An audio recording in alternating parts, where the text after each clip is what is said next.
All right. Let me just make sure we've got one gentleman I think is coming in.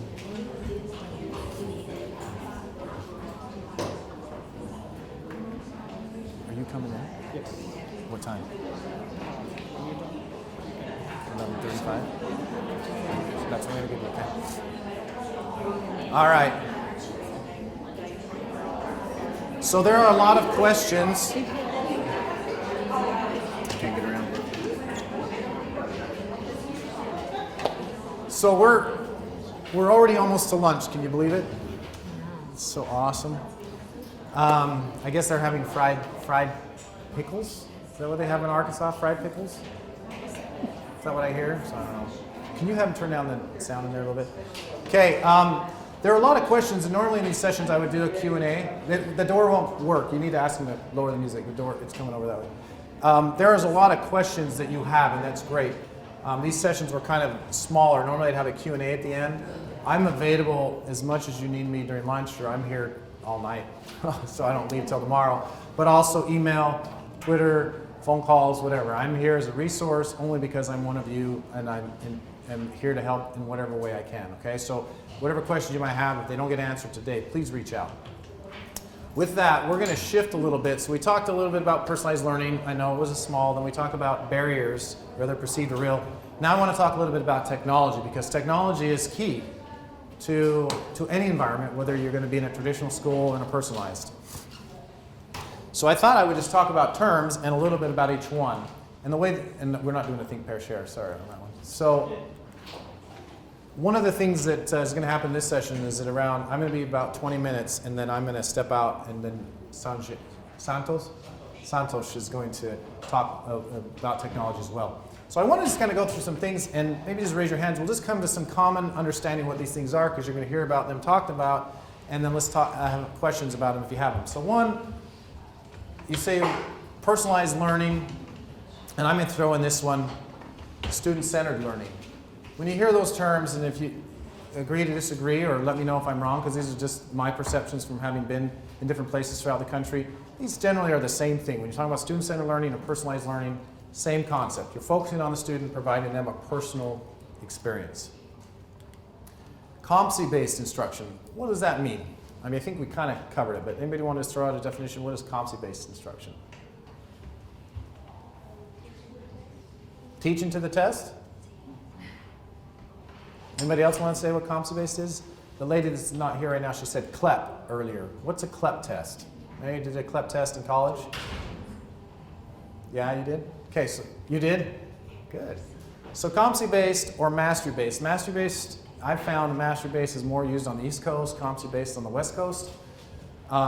Essentially allowing a student to show that they know information and that they can show that competency through an exam, through an essay, through an assessment, oral, whatever, and then earn the credit according to what they know at that point in time. Now, when I'm talking about competency-based, that's what that would mean, okay? It's competency-based or mastery-based instruction. Online or virtual learning.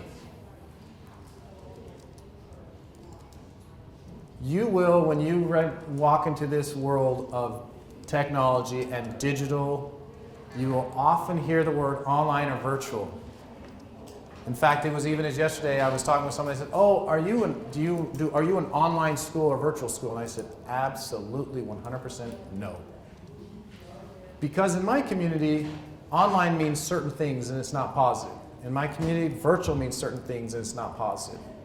And online and virtual, for the most part, mean you're getting your information and your instruction through a digital means, and there is no face-to-face interaction with the teacher for the most part. That's what an online, for most people, I don't know if that's true in Arkansas, you might have a more robust, developed framework for what it means, but that's what it means for the most part.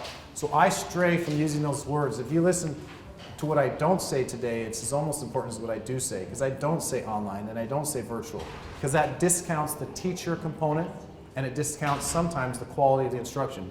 And it also discounts your school building and the traditions you want to keep alive in your community. Because that just means you are just accessing a teacher from somewhere, from across the country, and the like. Anybody want to throw any on that one? Any thoughts? Okay. Blended learning. What's blended? Someone's got to have a definition out there. Be brave. We're all friends now.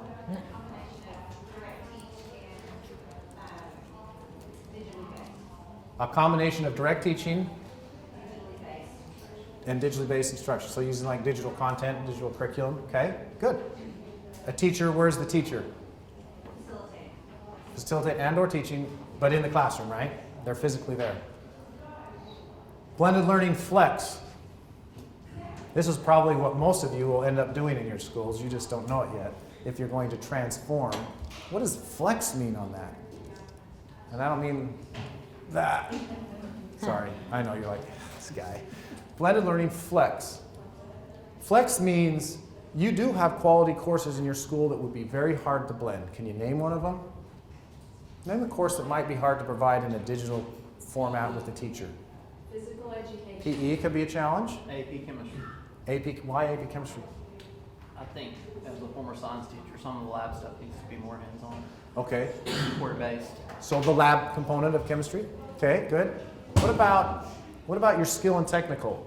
To be a certified nursing assistant, it might be hard to blend that if you gotta have a lab to show how to do whatever they call this, right? Or auto mechanics. Might be hard to do a virtual engine. You could, but the idea is there are certain classes for which a brick and mortar classroom is the appropriate setting for that instruction. So these are terms that are issued out by a national think tank, not my own. So blended learning flex means you're blending some classes through a digital content or curriculum, and then some classes students are taking in a brick and mortar. So a student could be in an environment like this, learning, and they're looking at their clock going, oh, it's 11:20, it's 11:30, and I need to go to my, let's say, automotive class, and they're going to go then walk down the hall or wherever that course is and take it in a brick and mortar because it's set on a bell. Does that make sense? So that's called blended learning flex. Flipped classroom. What is that?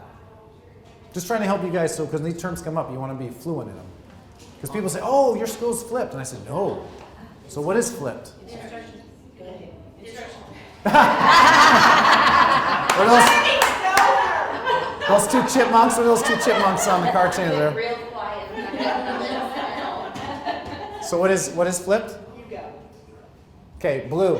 Lady in blue. It's where the instruction happens outside the classroom before it happens in the classroom. Yes. Flipped instruction lessons the information is gleaned in the afternoon or evening because during the day the students would then come and have a conversation about what they learned.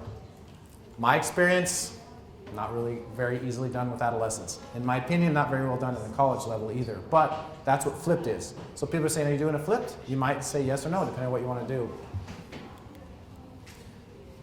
Some other ones. Let's talk about technology. I made a joke about George and chalk. But is chalk technology? Yes. Chalk can be technology. So can the wheel, right? So can aqueducts. You think about Roman times. So there's technology all around us. Sometimes we still need to use chalk. Sometimes we might want to use technology to help us. So I'm going to talk about some technological terms. LMS. Anybody know what that stands for generally when you're talking about technology? Say it louder. A learning management system. So a learning management system is going to be, break down real simple, it's software, right? It's software that is allowing you to manage the learning of your students. A learning management system. Some common learning management systems out there, you might know Blackboard, Canvas, Agilities, and any other numbers. There's plenty of learning management systems. So LMS, you might need to have an LMS if you're going to truly personalize.